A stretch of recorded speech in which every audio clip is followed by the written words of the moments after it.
Zdravo svima, ja sam Nevena Ja sam Jelena. i dobrodošli u novu epizodu Unlock Your Serbian sa Jelenom i Nevenom. Tako je, dobrodošli u još jednu epizodu našeg podcasta i danas razgovaramo o srpskom mentalitetu. Ponovo razgovaramo o ovoj temi zato što smo baš o ovoj temi, dakle o srpskom mentalitetu, razgovarali sa našim članovima na Patreonu, na našim pozivima subotom u 5 popodne. Mislimo da je tema o srpskom mentalitetu generalno interesantna za sve koji žive u Srbiji ili koji imaju porodicu i prijatelje iz Srbije i možda iz Bosne, Crne Gore i tako dalje. Danas želimo da razgovaramo o mentalitetu žrtve. Žrtva je neko ko je imao loše iskustvo. Dakle, to je victim na engleskom jeziku. U Srbiji vidimo mentalitet žrtve veoma često. Ja mislim da mi ovo vidimo. Mi vidimo ovaj mentalitet žrtve zato što srpska istorija nije bila laka. Zato što je srpska istorija bila teška i dugo vremena, mnogo godina, Srbija nije bila nezavisna ili samostalna država. Dakle, Srbija nije bila sama država, Srbija je bila u Otomanskom carstvu. Ona nije imala svog kralja ili svog cara ili svog predsednika. Ona je imala nekog okupatora. I kada smo mali i kada idemo u školu, mi učimo ovu istoriju i mi onda učimo da je Srbija bila žrtva. Ja mislim da je to prvi razlog zašto vidimo mentalitet žrtve u Srbiji. Mi i danas u moderno vreme razgovaramo o Otomanima ili često kažemo Turci i mi kažemo da su Turci razlog zašto mi danas i dalje imamo probleme. Ovo nije dobro i ovo je stari mentalitet koji deca uče kada su mala, uče u školi i mi ovo generalno slušamo skoro ceo život. Mi ovo takođe vidimo u porodici. U porodici možda ne razgovaramo o staroj istoriji, ali razgovaramo o novoj istoriji i razgovaramo o bombardovanju Srbije 1999. godine. To je bio jedan traumatičan događaj za sve ljude u Srbiji. To je istina. Ja sam imala 3 godine kada je bilo ovo bombardovanje i malo se sećam ovog perioda.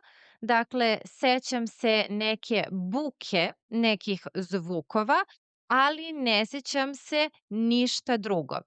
Ali zato kada sam bila mala i dok sam odrastala, ja sam mnogo slušala priče o ovom bombardovanju i uvek su ljudi govorili da to nije fer i da smo mi žrtve i da ne možemo ništa da uradimo da ovo promenimo.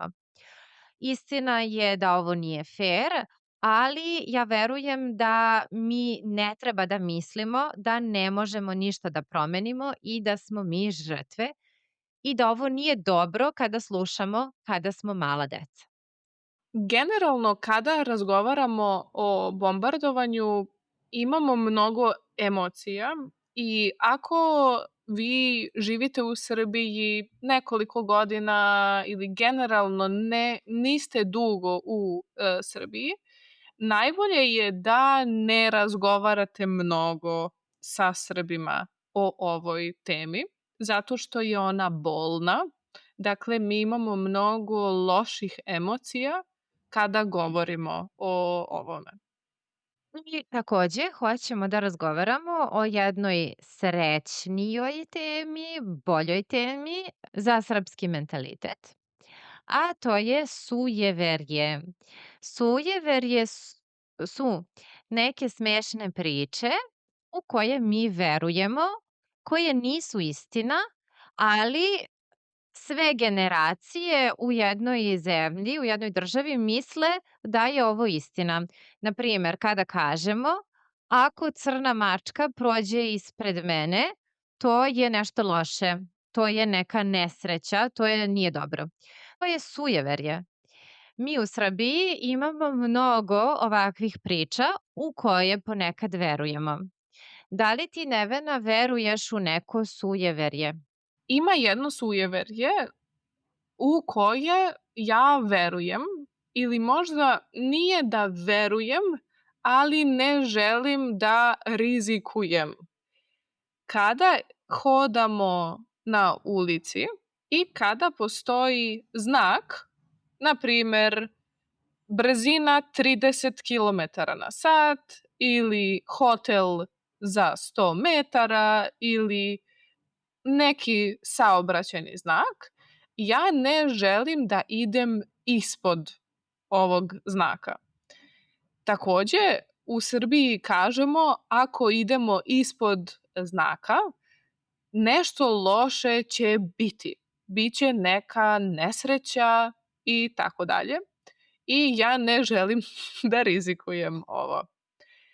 Mi takođe imamo sujeverje da kada neki čovek štuca, štuca to znači da radi ovo. To je na engleskom hiccups. Dakle, kada neki čovek štuca, to znači da neko razmišlja o njemu i da govori nešto loše o njemu.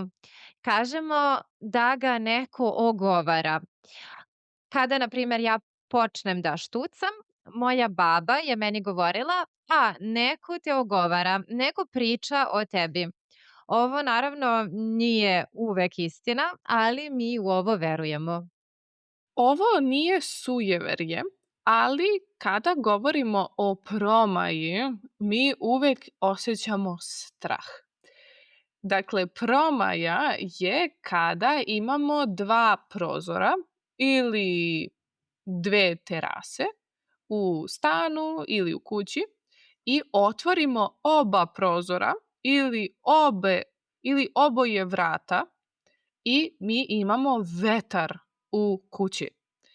Ovo je promaja i naši roditelji i naše babe i dede govore da je ovo jako opasno.